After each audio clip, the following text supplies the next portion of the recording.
李姓是几等？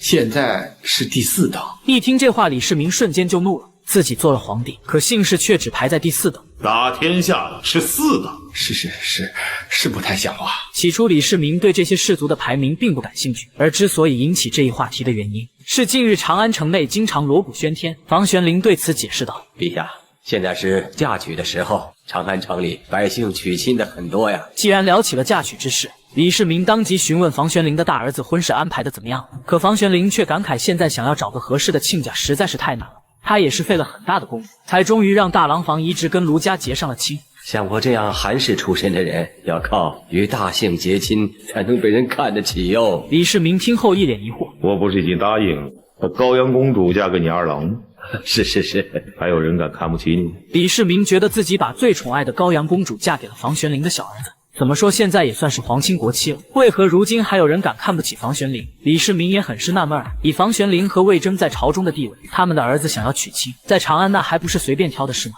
怎么反倒这么困难了？可房玄龄对此也很无奈。这所谓的看不起，并不注重身居高位，而是氏族传续下来的名气。这大姓人家几朝几代以前就是显贵，香火绵延，哎呀，有着自己的家族传统。虽说家道中落，可还是看不起我们这些白手起家的人。李世民听后神情逐渐不悦起来。房玄龄自秦王时期便跟随李世民打天下，如今成为当朝宰相，居然还被人看不起。而更让他无语的是，就连自己的大唐公主，竟然也会比不上一个世家的女子。叫人看得起，不是因为你的功劳，而是因为你的亲家，真是多多怪事。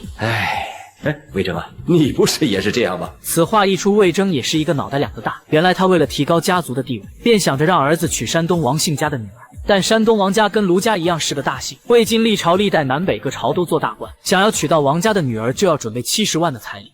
这王家虽然是山东的大姓，可家道破落也快有70年，这聘礼要到70万，咱们家怎么说也是朝廷命官呢。70万的聘礼已经令人瞠目结舌，可令人夸张的是，魏征的儿子到现在都没有见过王家的闺女。而且根据魏征的了解，山东5大姓中王家要的聘礼还算最少的。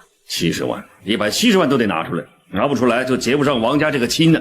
我打听过了，这还是最低价呢。如果找崔家，能要咱们半个长安城。可能看到现在有人会问魏征干嘛非要找5大姓的家族结亲，其实魏征也是无可奈何。根据当时封建社会的风气，魏征身居高位，于情于理都不能跟普通百姓结亲。我如果不是当朝大臣，只是一介读书寒士，给儿子娶亲呢，可能倒容易了。听完二人的困扰后，闷闷不乐的李世民便来到太极殿门口，接着向侍卫要来了一把武器。只见李世民手持马槊，满眼杀气地巡视着四方。今天一事给了他太多的震撼，自己作为皇帝，可姓氏却排在第4位，而且朝廷的一品大臣，想要被看得起，还要跟那些所谓的大姓结亲才行，而且娶亲的聘礼更是一个天文数字。越想越气的他，准备出手改变这些所谓的门法制。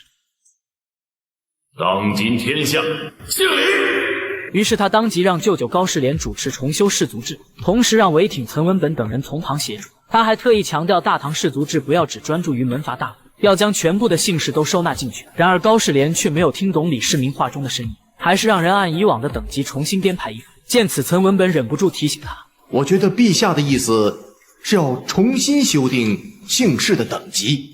什么叫重新修订姓氏等级？姓氏等级历来就是这样，虽然历朝遗传有起有伏，但大姓就是大姓，一等就是一等啊。那请问，关陇李姓，你排在第几等？第几类？关陇李姓总不会是第1等吧？那就麻烦了。可即便有了岑文本的提醒，高士廉依旧按照过往的顺序将那些高门大姓排在前列。没过多久，氏族制便修撰完成。高士廉满面春风地将1等姓递给了李世民，而李世民接过翻开一看，果然瞬间就不高兴了。这姓崔的怎么会是1等？崔姓当然是第1等姓了。李世民听后直接将氏族制扔到了地上，高士廉一脸的蒙圈，不明白自己犯了什么错。就当李世民准备给他解释之时，魏征和房玄龄恰好走了进来，于是李世民当即让二人看看，给指出其中的问题。可没想到这两人就只顾着夸赞书中文字优美，对崔姓排名第1的不妥之处只字不提。这字很漂亮嘛，这装潢也不错。这崔姓为第1大姓啊，开篇也开得好啊。好，李世民见此很是无奈，也只能跟他们认真讲道理。刘邦、萧何、曹参、樊哙、混英，出身都很贫贱，至今你们都很敬重他。还有北齐局限山东、南梁、陈，偏安江南，即使有几个人物也不值得一提，更何况他们的子孙，品行才学、官爵地位，一天不如一天，每况愈下，对吗？但就是因为他们出身名门望族，最后即使沦落到做小生意的地步，可还是会为自己的门第感到骄傲自豪，甚至瞧不起出身低微却比他们有才华有功劳的朝中大臣。这就不明白那些破落户有什么值得羡慕的，尤其是希望和他们通婚，你就是送给他再多的钱财，他们也觉得你们寒酸。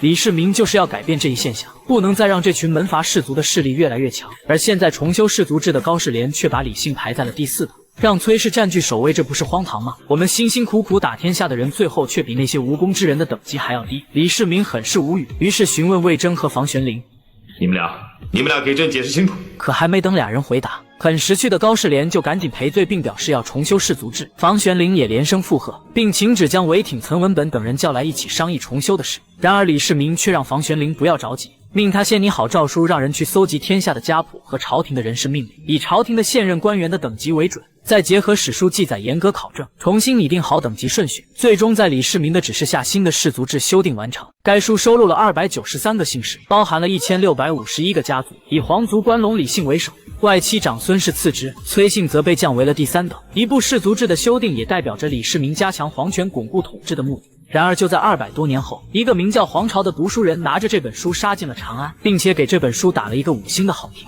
他从没想过竟还有人替他编好了生死簿。